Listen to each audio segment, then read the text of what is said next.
Kapitulo 5. Human niini dihay pangilin sa mga Hudeo, ug miadto si Jesus sa Jerusalem. Didto sa Jerusalem, duol sa ganghaan, nga ginganlag ganghaan sa mga karnero, may linaw nga gitawag Bitsata sa Hebreo. Kining maong linaw may 5 kapultahan nga gitampakuhan, diin may daghang mga masakiton nga naghigda, mga buta, mga bakol, mga paratditiko.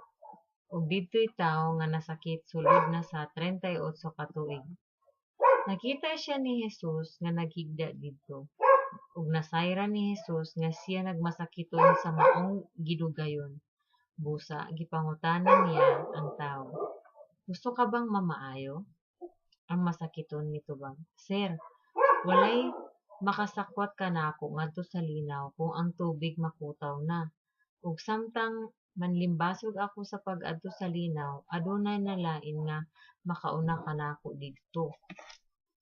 Si Jesus miingon kaniya, "Tindog, dad-a ang imong gihigdaan ug lakaw." Ug diha-diha naayo siya ug gidala niya ang iyang gihigdaan ug milakaw. Nahitabo kini sa adlawng igpapahulay.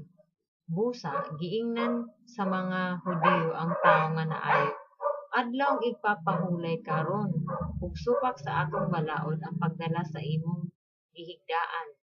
Siya mitubag, "Giingnan ako sa tawo nga nag-ayo kanako, dad-a ang imong gihigdaan ug lakaw." Sila nangutana kaniya, "Kinsay nagsugo kanimo sa pagdala sa imong gihigdaan ug sa paglakaw?"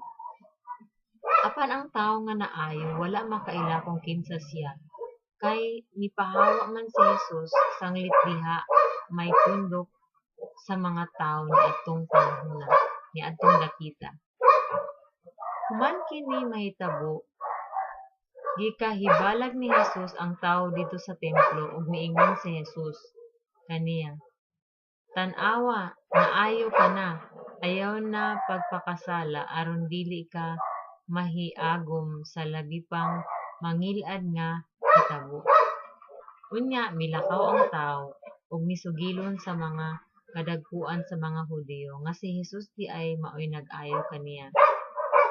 Tungod niini, misugod ang mga Hudyo paglutos kang Jesus, kay giayo man niya ang tawo sa adlawng ipapahulay. Busa si Jesus mitubag kanila, "Ang akong amahan nagbuhat hangtod karon, ug ako usab nagbuhat." Tungod niini, misamot hinuon ang tinguha sa mga kadagkuan sa mga Hudyo sa pagpatay kaniya. Sanglit, dili lamang kay gilapas niya ang balaod sa adlawng igpapahulay, kundili miingon pagayud siya nga ang Dios iyang amahan. Ug sa ingon niini, gipakasama niya ang iyang kaugalingon sa Dios. Busa mitubag si Jesus kanila, "Sultihan ko kamo, ang anak walay mahimo sa iyang kaugalingon. Nagbuhat lamang siya sa nakita niya nga gibuhat sa iyang amahan. Ang gibuhat sa amahan gibuhat usab sa anak, kay ang amahan nahigugma sa anak ug nagpakita ngadto sa anak sa tanan nga iyang gibuhat. Ug ipakita pagayud kaniya sa amahan ang mga butang nga labi pang kahibulongan kay niini, ug mahibulong kamong tanan. Kay ingon nga banhawon sa amahan ang mga patay ug hatagag kinabuhing banhawon usab sa anak ug hatagang kinabuhi ang buot niyang banhawon. Ang amahan dili maghukom kang bisan kinsa, kay gihatag niya sa iyang anak ang hingpit nga katungod sa paghukom, aron ang tanan magpasidungog sa anak, ingon nga sila nagpasidungog sa amahan. Ang dili magpasidungog sa anak, dili usab magpasidungog sa amahan nga nagpadala kaniya. Sultihan ko kamo, ang mamati sa akong gisulti ug motuo kaniya nga nagpadala kanako, may kinabuhing dayon. Siya dili silutan kay nakalatas naman siya gikan sa kamatayon ngadto sa kinabuhi. Sultihan ko kamo taliabot ang panahon ug kini miabot na nga ang mga patay makabati sa tingog sa anak sa Dios ug mabuhi ang magpatalinghog niini. Ingon nga ang Amahan mao ang tinubdan sa kinabuhi, gihimo usab niya ang iyang anak nga tinubdan sa kinabuhi, ug iyang gihatagan ang anak sa katungod sa pagsilot, kay siya man mao ang anak sa tawo. Ayaw kamo kahibulong niini, kay moabot ang panahon nga makadungog sa iyang tingog ang tanang mga patay nga anaa sa mga lubnganan, ug manggula sila sa ilang lubong kadtong maayo binuhatan, mabanhaw ug mabuhi, ug kadtong daotang binuhatan, mabanhaw apan silutan. Wala ako'y mahimo sa akong kaugalingon, maghukom lamang ako sumala sa isulti sa Dios kanako.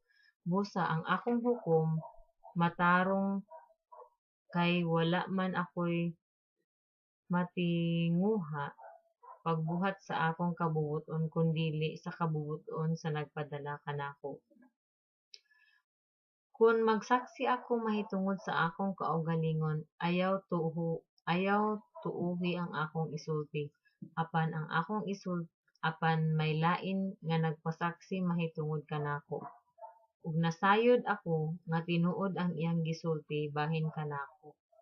Gipadala ninyo ang akong mga sinugo ngadto kang Juan, ug misaksi siya mahitungod sa kamatuoran. Hinuon wala ako magkinahanglan sa pagsaksi sa tawo. Gisulti ko lamang kini aron kamo maluwas.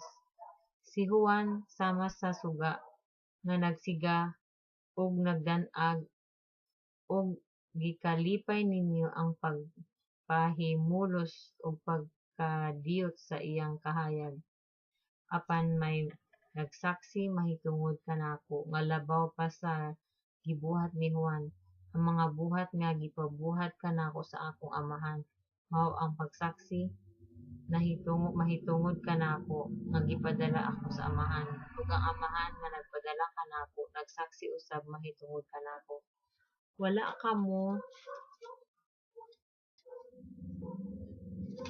kamo makadungog sa iyang tingog, ug wala ninyo makita ang iyang nawong.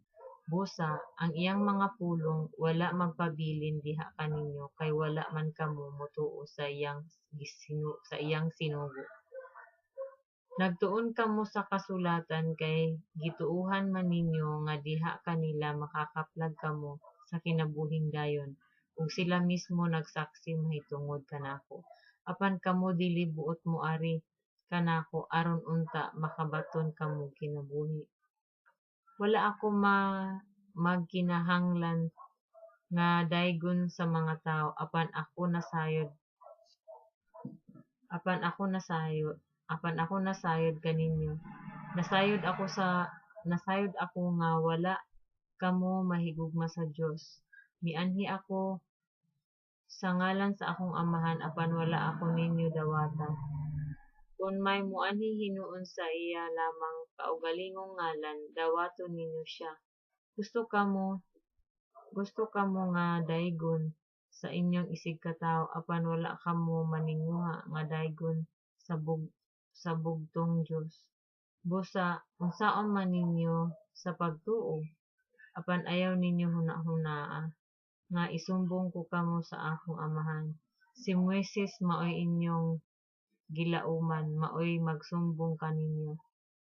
Kung tinuod pang nituo kamo ka Moises, motuo sab unta kamo kanako, kay nagsulat man siya mahitungod kanako. Apan kay wala man kamo motuo sa iyang gisulat, unsaon ninyo pagtuo sa akong gisulti?